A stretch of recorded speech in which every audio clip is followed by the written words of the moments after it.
ബഹുമാനപ്പെട്ട അധ്യക്ഷൻ, ബാങ്കിൻ്റെ vice president Shri CG Venugopal, വേദിയിൽ സന്നിഹിതരായിരിക്കുന്ന ബാങ്കിൻ്റെ മുൻ ഭരണസമിതി അംഗങ്ങളെ, നിലവിലെ ഭരണസമിതി അംഗങ്ങളെ, ജീവനക്കാരെ, സുഹൃത്തുക്കളെ, മുപ്പത്തരം കോഓപ്പറേറ്റീവ് ബാങ്കിൻ്റെ നേതൃത്വത്തിൽ ഇത്തരത്തിലുള്ള ഒരു സാംസ്കാരിക കൂട്ടായ്മ ഉണ്ടാക്കുന്നതിൻ്റെ ഉദ്ദേശ ലക്ഷ്യങ്ങളെക്കുറിച്ചൊക്കെ ബാങ്കിൻ്റെ പ്രസിഡന്റും ഇപ്പോൾ സെക്രട്ടറിയും വിശദമായി സംസാരിച്ചു.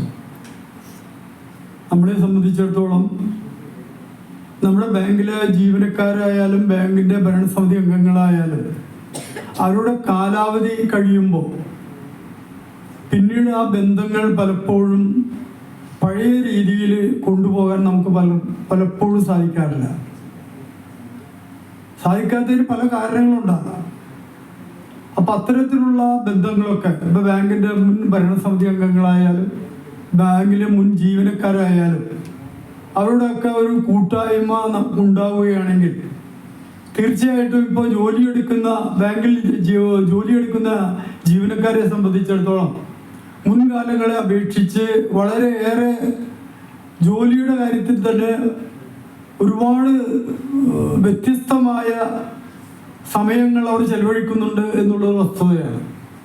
അതിൻ്റെ പ്രധാനപ്പെട്ട കാരണം ഈ സ്ഥാപനം നിലനിർത്തിക്കൊണ്ടു പോകുന്നതിന് പണ്ടത്തെ പോലെ നമ്മുടെ ജോലിയെടുക്കുന്ന സമയം ഇപ്പോൾ 9 മുതൽ 5 വരെയാണെങ്കിൽ ആ സമയം മാത്രം നോക്കിക്കൊണ്ട് ജോലിയിൽ വ്യാപൃതരായാൽ പലപ്പോഴും ഈ സ്ഥാപനത്തിൻ്റെ നിലനിൽപ്പ് തന്നെ അപകടത്തിലേക്ക് പോകുന്ന സ്ഥിതി ഉണ്ട് എന്ന് ബോധ്യപ്പെട്ടതുകൊണ്ട് ഇന്നിപ്പോൾ ജീവനക്കാരായാലും ഭരണസമിതി അംഗങ്ങളായാലും കാലവും നേരവും നോക്കാതെ സ്ഥാപനത്തിന് വേണ്ടി ജോലി ചെയ്യുന്നുണ്ട്. അതുകൊണ്ട് തന്നെയാണ് ഇത്തരത്തിൽ ഇപ്പോൾ നമ്മുടെ മുപ്പത്തടം സർവീസ് സഹകരണ ബാങ്കിനെ കുറിച്ച് പറഞ്ഞാൽ മുപ്പത്തടം എന്ന് പറയുന്ന പ്രദേശം മാത്രം, കടുങ്ങല്ലൂർ ഗ്രാമപഞ്ചായത്തില് മുപ്പത്തടം എന്ന് പറയുന്ന ഈ ചെറിയൊരു പ്രദേശം മാത്രമാണ് ഈ മുപ്പത്തടം കോഓപ്പറേറ്റീവ് ബാങ്കിൻ്റെ പരിധിക്കുള്ളിൽ ഉള്ളത്. വളരെയേറെ വിപുലമായ സജ്ജീകരണങ്ങളോടുകൂടിയാണ് ഇന്ന് മുപ്പത്തടം സർവീസ് സഹകരണ ബാങ്ക് പ്രവർത്തിക്കുന്നത്. നമുക്കറിയാം, പലപ്പോഴും ബാങ്കുകളെ കോഓപ്പറേറ്റീവ് ബാങ്കുകളെ സംബന്ധിച്ചിടത്തോളം ഭരണസമിതി നല്ല രീതിയിലുള്ള പ്രവർത്തനം കാഴ്ചവെച്ച് മുന്നോട്ട് പോയാൽ ഒരു കാരണവശാലും രാഷ്ട്രീയത്തിന് അതീതമായി ആ ഭരണസമിതിയെ മാറ്റിക്കൊണ്ട് പുതിയൊരു ഭരണസമിതിയെ കൊണ്ടുവരുവാൻ വളരെയേറെ പ്രയാസമാണ്.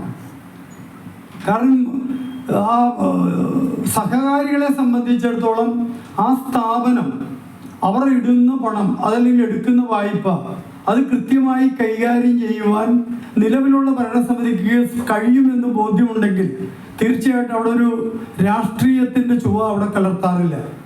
മുപ്പത്തടം സർവീസ് സഹകരണ ബാങ്കിനെ കുറിച്ച് പറഞ്ഞാൽ 1980 മുതൽ ഇടതുപക്ഷ ജനാധിപത്യ മുന്നണിയുടെ നേതൃത്വത്തിലുള്ള ഭരണസമിതിയാണ് ഈ ബാങ്ക് ഭരിച്ചുകൊണ്ടുവരുന്നത്. അന്ന് മുതൽ ഇന്ന് വരെ യാതൊരുവിധ ക്രമക്കേടും കൂടാതെ അതല്ലെങ്കിൽ ജീവനക്കാർക്കോ അതല്ലെങ്കിൽ സഹകാരികൾക്കോ നാട്ടുകാർക്കോ യാതൊരുവിധ ബുദ്ധിമുട്ടും ഉണ്ടാകാത്ത രീതിയിലുള്ള നല്ല രീതിയിലുള്ള പ്രവർത്തനം ഈ ബാങ്ക് ഭരണസമിതിക്ക് കാഴ്ചവെക്കാൻ സാധിച്ചത് കൊണ്ട് തന്നെയാണ് ഇത് തുടർച്ചയായിട്ട് ഈ 80 മുതൽ ഈ ഭരണം നടത്തിക്കൊണ്ടുപോകാൻ സാധിച്ചിട്ടുള്ളത്. അപ്പോൾ അത് ഭരണസമിതിയുടെ കഴിവ് മാത്രമല്ല, സഹകാരികളുടെയും ജീവനക്കാരുടെയും ഒക്കെ അശ്രാന്ത പരിശ്രമം കൊണ്ട് തന്നെയാണ്. പല ബാങ്കുകളിൽ ക്രമക്കേടുകൾ നടക്കുന്നുണ്ട്. ഇപ്പോൾ നമുക്കറിയാം, നിരവധി സ്ഥലങ്ങളിൽ ഇപ്പോൾ നമ്മുടെ അങ്കമാലിയിലുള്ള ബാങ്കിൽ ഉണ്ടായ ക്രമക്കേടിനെ കുറിച്ച് നമ്മുടെ തൊട്ടടുത്ത പ്രദേശമാണ് അർബൻ കോഓപ്പറേറ്റീവ് ബാങ്കിൽ ഉണ്ടായ ക്രമക്കേടിനെ കുറിച്ചൊക്കെ നമുക്കറിയാം. പക്ഷേ ഇതിനകത്ത് പ്രധാനമായിട്ടും നമുക്ക് മനസ്സിലാക്കേണ്ട അല്ലെങ്കിൽ അറിയേണ്ട ഒരു കാര്യം, ബാങ്കിൻ്റെ സെക്രട്ടറി എന്ന് പറയുന്ന ആള് അദ്ദേഹം ആ ബാങ്കിലൊരു ജീവനക്കാരനാണ്.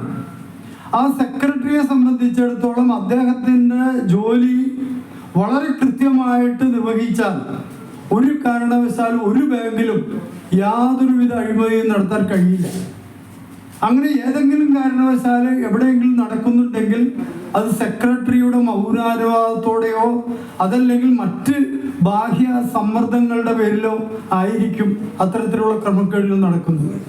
അപ്പൊ അതിൽ നിന്നൊക്കെ വ്യത്യസ്തമായി ഏറ്റവും നല്ല രീതിയിൽ മുപ്പത്തരം സർവീസ് സഹകരണ ബാങ്ക് ഇന്ന് മുന്നോട്ട് പോകുന്നുണ്ട്.